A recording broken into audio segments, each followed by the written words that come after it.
안녕하세요. 세금킬러 자담세무에게 손혜경 세무사입니다.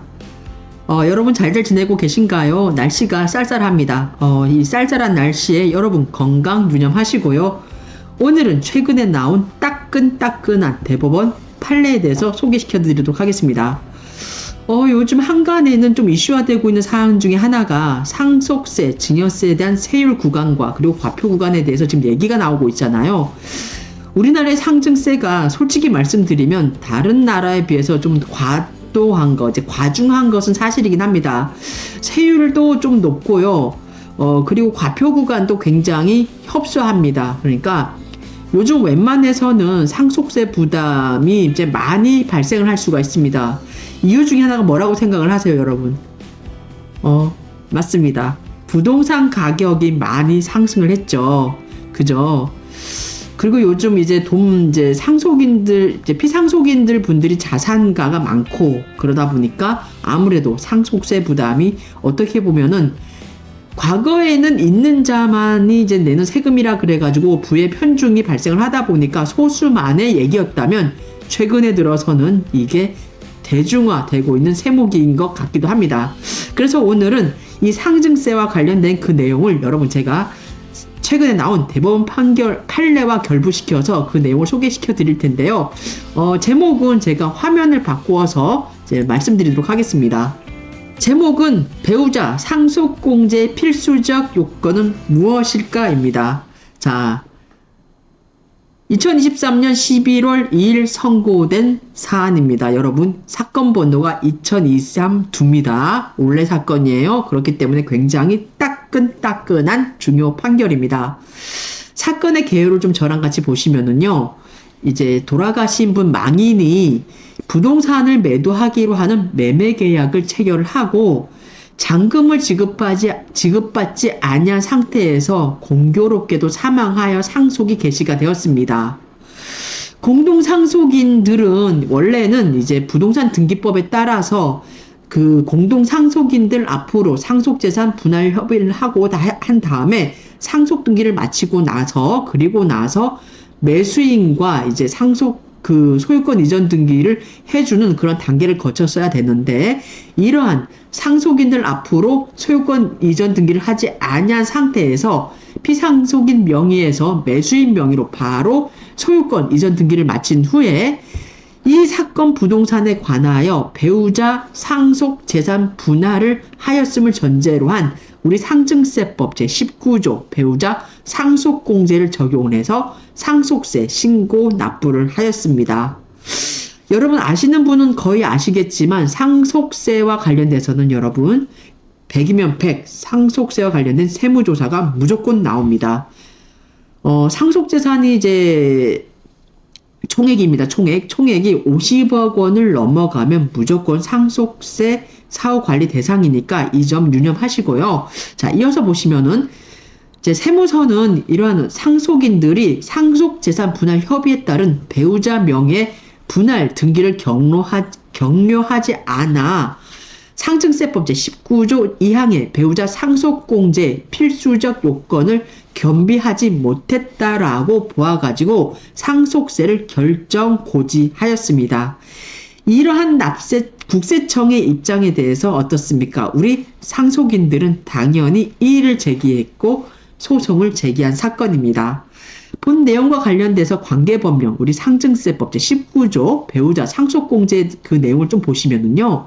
1항은 거주자의 사망으로 상속이 개시되어 배우자가 실제 상속받은 금액은 다음 금액을 한도로 해서 상속세 과세가에서 공제한다라고 해서 최대 30억 원을 한도로 배우자 상속공제를 적용받도록 하고 있습니다.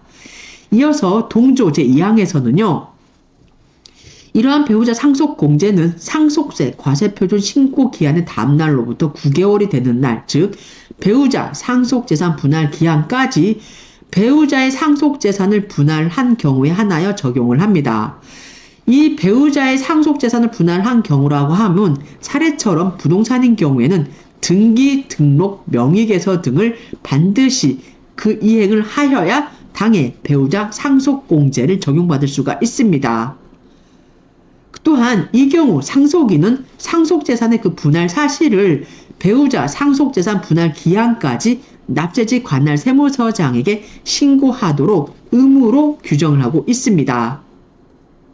사망에서는 이러한 이항의 그 어떠한 이유 때문에 배우자 상속재산 분할 기한까지 당해 배우자의 상속재산을 분할할 수 없는 그 부득이한 경우에는요, 당해 배우자 상속재산 분할 기한의 다음 날로부터 6개월까지, 그리고 만일 그 6개월이 지나가지고 당해 과세표준, 상속세 과세표준과 세액이 결정이 있다 그러면 그 결정일까지 당해 상속재산을 분할하여 신고하는 경우에는 어떻습니까? 배우자 상속재산 분할에 대한 그 기한까지 분할한 것으로 해서 봐주고 있습니다.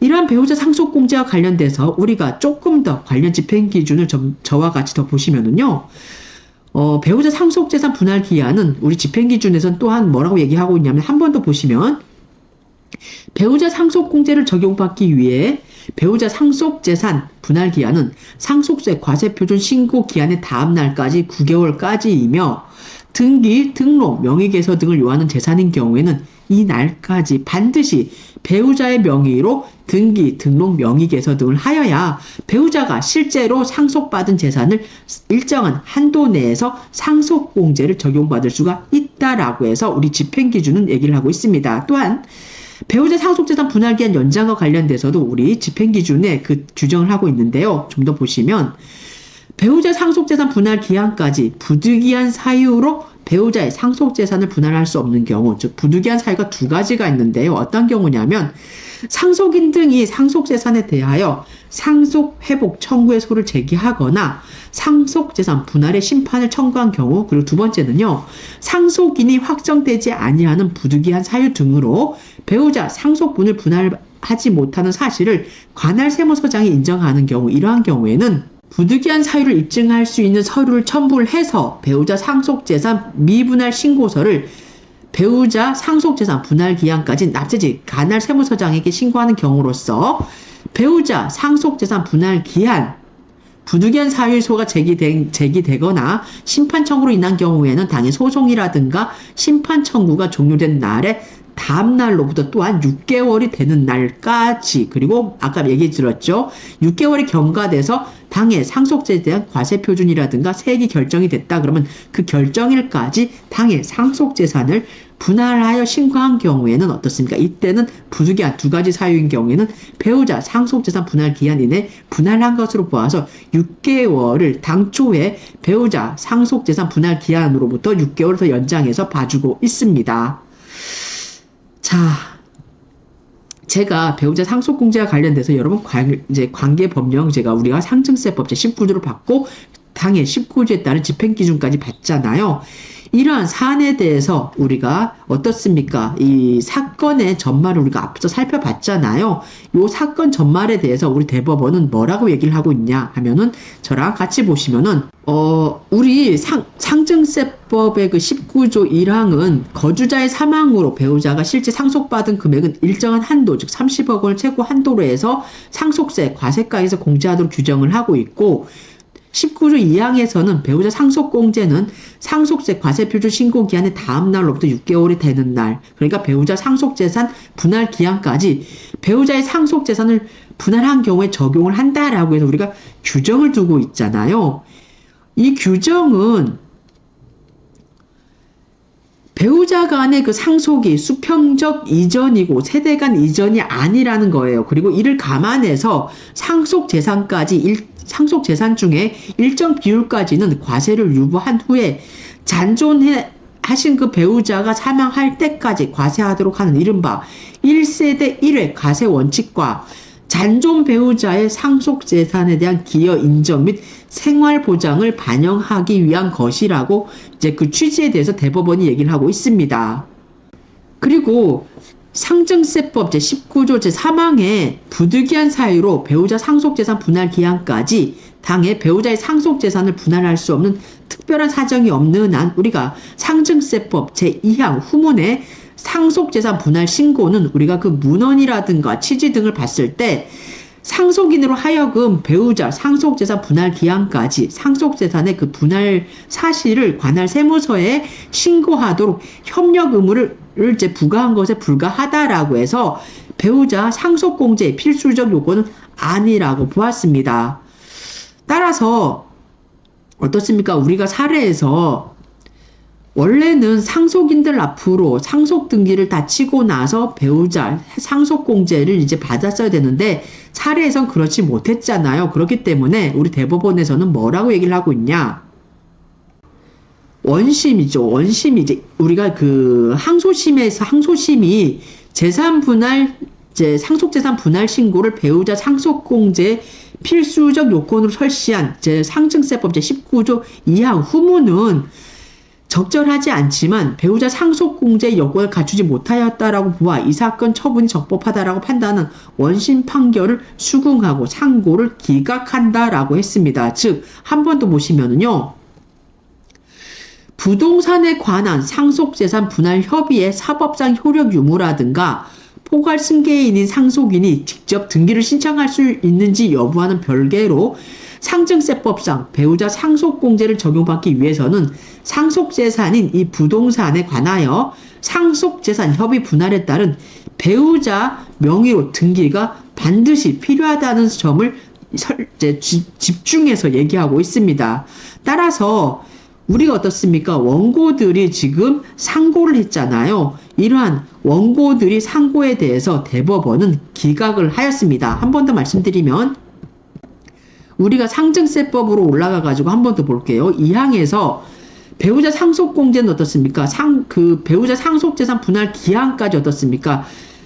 각 상속인들 명의 앞으로 어떻습니까? 등기 등록 명의개서 등이 필요하다 그러면 반드시 등기 등록 명의개서 등을 한 경우에 한정해서 어떻습니까? 배우자 상속공제를 적용받을 수 있다라고 하면서 우리가 상증세법 제19조 2항에서 규정을 하고 있잖아요. 그러면서 후문에는 이러한 상속재산의 그 분할 사실을 상속인은 그 배우자 상속재산 분할 신고 기한까지 납세직 관할 세무서장에게 신고를 하라라고 하고 있습니다. 이 후문은 단지 협력 의무에 불과하다라는 얘기예요. 그래서 굳이 이렇게 배우자 상속재산의 그 분할 사실을 배우자 상속재산 분할 기한까지 납세직 관할 세무서장에게 신고하지 않아도 어떻습니까? 상속세 과세표준 신고 기한의 다음 날로부터 9개월이 되는 날 우리가 원칙적으로 배우자 상속재산 분할 기한까지 배우자의 상속재산을 분할 한 경우, 즉 등기 등록 명의개서 등이 필요한 경우에는 당해 등기 등록 명의개서 등을 했다 그러면 그때 그렇게 하고 나서 당해 배우자 상속공제를 적용을 했다 그러면 그때는 당연히 배우자 상속공제를 법에서 규정하고 있는 그 공제 한도 범위 내에서 적용할 수가 있다라고 판결한 사안입니다. 따라서 본 사안인 경우는 어떻습니까? 우리가 피상속인 명의 앞에서 명의로 있다가 그대로 매수인 명의로 이제 소유권이 이전이 됐잖아요. 그렇기 때문에 우리가 이 사건인 경우에는 상증세법 제19조 2항에서 규정하고 있는 배우자 상속 공제를 받기 위한 그 법적 요건을 구비하고 있지 못하다. 따라서 우리 원고 즉 상속인들이 지금 소송을 제기했는데 1심에서도 졌습니다. 그리고 나서 항소를 했고 항소에서도 졌어요. 2심에서도 졌는데 그리고 나서 또 상고를 제기했잖아요. 상고 대법원에서 뭐라고 얘기했냐? 원고들의 상고를 기각한다라고 판결한 사안입니다, 여러분. 어떻게 보면 오늘 사안은 좀 간단한 사안이기도 해요. 왜 그러냐면은 우리가 상증세법 제19조 1항, 2항, 3항, 4항 쭉 해가지고 이제 그 네 가지 이제 조항으로 이루어져 있는데 여기서 2항과 관련돼서는 어떻습니까? 배우자 상속공제를 적용을 받기 위해서 필수적 요건을 규정을 하고 있잖아요.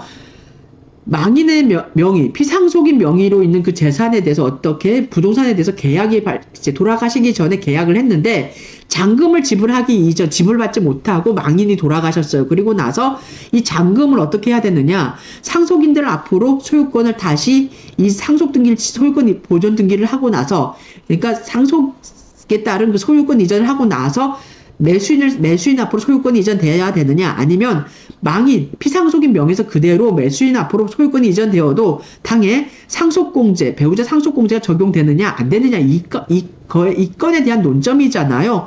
결론은 어떻습니까, 여러분? 원칙을 따라가랍니다. 피상속인이 계약금을 받고 잔금을 지불받지 못한 상태에서 돌아갔다. 그러면은 이 상속재산에 대한, 부동산에 대한 소유권 이전을 상속인들 앞으로 소유권 보전을 하고 나서 어떻습니까? 상속인들 간의 협의 분할이 이루어지잖아요. 배우자 상속공제를 받을 거다 그러면 남아 계신 그 배우자분, 그러니까 망인의 배우자죠. 망인의 배우자분 앞으로 어떤 한도 내에서 어떻습니까? 협의 분할이 돼가지고 소유권 이전 등기를 하고 나서, 그리고 나서 상속재산에 대한 그런 걸 다 정리하고 나서 어떻습니까? 배우자 상속공제를 적용받아야 된다는 사안입니다. 오늘은 요즘 우리 사회에서 조금 이슈화되는 그 내용과 관련돼서 여러분에게 제가 소개시켜 드릴 내용이 없을까, 좀 더 피가 되고 살이 되는 그 사안을 좀 소개시켜 드리고 싶어 가지고 대법원 판결을 조금 보다가요, 여러분, 중요 판례라고 해가지고 여러분에게 굉장히 중요한 사안일 것 같아요. 어떻게 보면 우리나라가 지금 고령화 사회, 그리고 초고령화 사회에 지금 진입을 하고 있는데, 지금 솔직히 애들을 많이 낳고 있지 않지 않습니까? 근데 우리가 앞으로는 어떻습니까? 우리가 지금 이제 돌아가시는 상속이라는 그 사안이 분명 접하게 되어 있고, 세무대리인인 저는, 세무사인 저는 그런 사안을 좀 더 많이 볼 확률이 높습니다. 그러다 보니까 이 상속세와 관련돼서 여러분들이 많이 놓칠 수 있는 사안, 그리고 저도 또한 사람인지라 아무리 세무사라 그러지만 많이 놓칠 수 있는 사안을 여러분과 함께 공유하고 싶어가지고 오늘은요, 여러분, 배우자 상속공제 필수적 요건 반드시 어떻습니까? 상속등기해야 된다는 점, 여러분, 제가 요 점 한 번 더 강조드리면서 시간을 마무리하고자 합니다. 여러분, 다음에 봬요. 감사합니다.